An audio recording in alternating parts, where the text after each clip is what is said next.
8 तारीख से देश भर में रेस्टोरेंट खोले जाएंगे, मॉल्स खोले जाएंगे और धार्मिक स्थान खोले जाएंगे।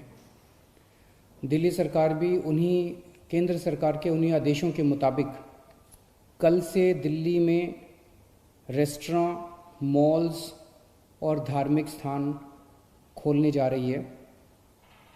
लेकिन जब ये खोले जाएंगे तो वहाँ पे सोशल डिस्टेंसिंग के क्या क्या स्टेप्स उठाने होंगे, मास्क पहनना होगा, जितने भी एहतियात बरतने के लिए केंद्र सरकार की एक्सपर्ट्स ने, केंद्र सरकार ने जो आदेश दिए हैं, उन सारे स्टेप्स को दिल्ली सरकार लागू करने जा रही है और वो ऑर्डर अभी थोड़ी देर के बाद लागू हो जाएंगे। लेकिन दिल्ली में होटल्स और बैंकेट हॉल्स को अभी नहीं खोला जा रहा है, क्योंकि दिल्ली में बढ़ते हुए कोरोना के केसेस को ध्यान में रखते हुए आने वाले समय में हो सकता है हमें कई होटल्स और बैंकेट हॉल्स को हॉस्पिटल्स के साथ अटैच करके उनको हॉस्पिटल्स में कन्वर्ट करना पड़े। इसके मद्देनज़र अभी होटल्स और बैंकेट हॉल्स को नहीं खोला जा रहा।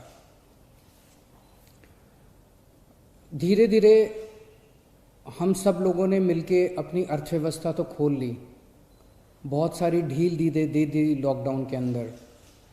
लेकिन लॉकडाउन में ढील देने का ये मतलब नहीं है कि कोरोना ख़त्म हो गया। कोरोना भी बड़ी तेज़ी से बढ़ रहा है।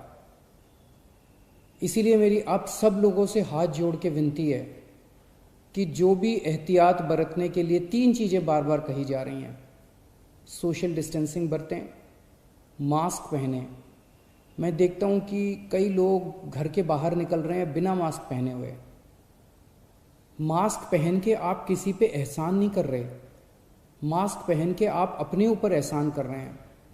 अगर आप एहतियात बरतेंगे तो आप कोरोना से बच सकते हैं। सोशल डिस्टेंसिंग, मास्क और बार बार हाथ को धोना, ये 3 चीज़ें अपने को अच्छे से करनी है। लेकिन मेरी सबसे ज़्यादा बड़ी विनती बुजुर्गों से है।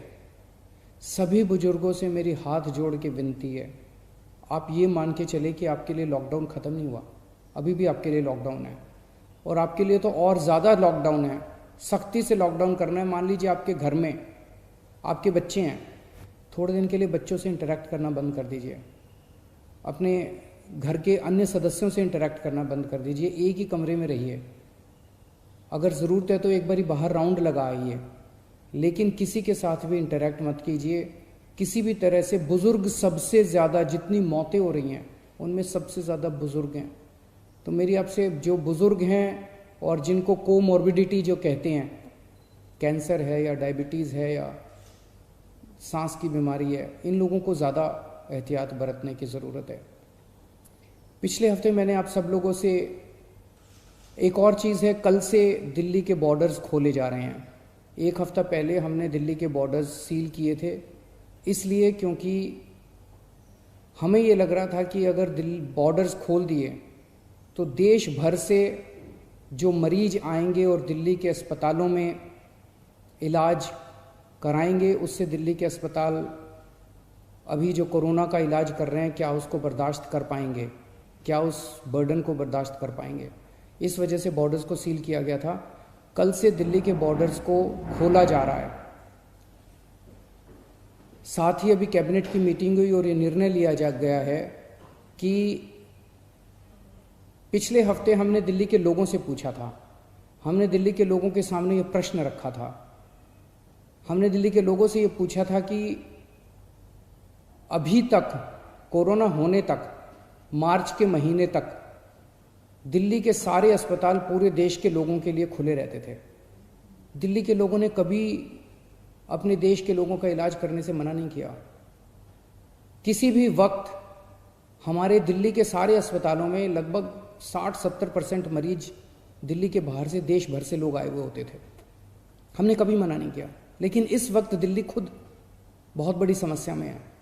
दिल्ली में कोरोना के केस बहुत तेज़ी से बढ़ रहे हैं और उसके इंतजाम करने के लिए दिल्ली सरकार, आपकी सरकार, बेड्स का इंतजाम कर रही है। चारों तरफ अस्पतालों में बेड्स का इंतजाम कर रही है।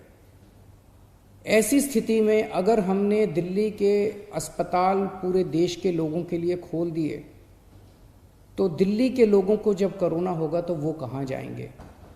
इस पे हम लोगों ने जनता से विचार मांगे थे। 7.5 लाख लोगों ने अपने सुझाव भेजे और 90% से ज़्यादा लोगों का यही कहना था कि कोरोना तक, जब तक कोरोना है दिल्ली में, तब तक दिल्ली के अस्पताल केवल दिल्ली वालों के लिए रिजर्व होने चाहिए। उसके बाद हम लोगों ने एक 5 डॉक्टर्स की कमेटी बनाई। बड़े बड़े डॉक्टर्स थे। Doctor Mahesh Verma vice chancellor हैं आईपी यूनिवर्सिटी के, doctor Sunil Kumar medical director हैं जीटीबी हॉस्पिटल के, डॉक्टर अरुण गुप्ता ये प्रेसिडेंट हैं दिल्ली मेडिकल काउंसिल के, डॉक्टर आर.के. गुप्ता ये एक्स प्रेसिडेंट हैं दिल्ली मेडिकल एसोसिएशन के, डॉक्टर संदीप बुद्धिराजा ये ग्रुप मेडिकल डायरेक्टर हैं मैक्स हेल्थ केयर के। इन 5 लोगों की कमेटी ने विचार विमर्श करके और दिल्ली की जो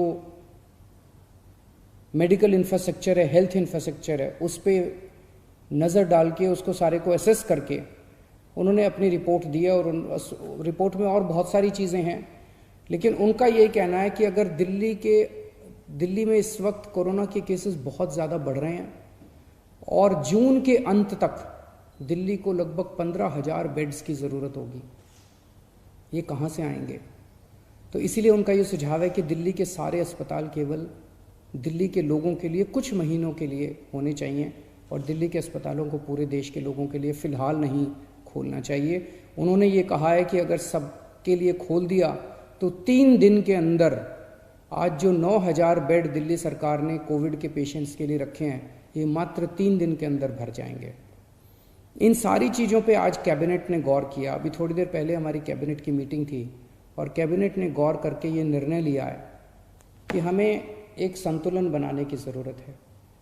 दिल्ली सरकार में 10,000 बेड हैं, केंद्र सरकार में भी 10,000 बेड हैं। तो एक तरफ कल से हम बॉर्डर्स खोल देते हैं। बॉर्डर्स को खोलने के बाद दिल्ली सरकार के जो 10,000 दिल्ली सरकार के जो अस्पताल हैं, वो अस्पताल केवल दिल्ली के लोगों के लिए रिजर्व होने चाहिए। केंद्र सरकार के जो अस्पताल हैं उसमें भी 10,000 बेड्स हैं।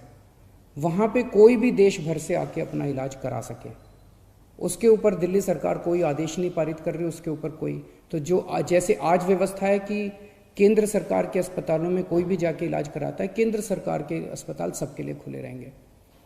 प्राइवेट अस्पताल केवल दिल्ली वालों के लिए रिजर्व रहेंगे कोरोना तक। लेकिन कुछ प्राइवेट अस्पताल ऐसे हैं जो स्पेशल किस्म की सर्जरी करते हैं, जो सर्जरी बाकी देश भर में अवेलेबल नहीं है और लोगों को अपनी जान बचाने के लिए दिल्ली आना पड़ता है। जैसे ऑन्कोलॉजी सर्जरीज़ हैं, ट्रांसप्लांटेशन है, न्यूरो सर्जरीज़ हैं। इस किस्म की कुछ सर्जरीज़ जो कुछ चंद अस्पताल करते हैं, उन सर्जरीज़ के लिए देश भर से लोग अगर दिल्ली आके अपनी सर्जरी करवाते हैं, वो पूरे देश के लोगों के लिए खुला रहेगा। तो मुझे लगता है कि ये एक बैलेंस है जिसमें दिल्ली वालों के हितों की भी रक्षा होगी और देश भर से अपने जो नागरिक दिल्ली आके अपना इलाज कराना चाहते हैं, उनके हितों की भी रक्षा होगी।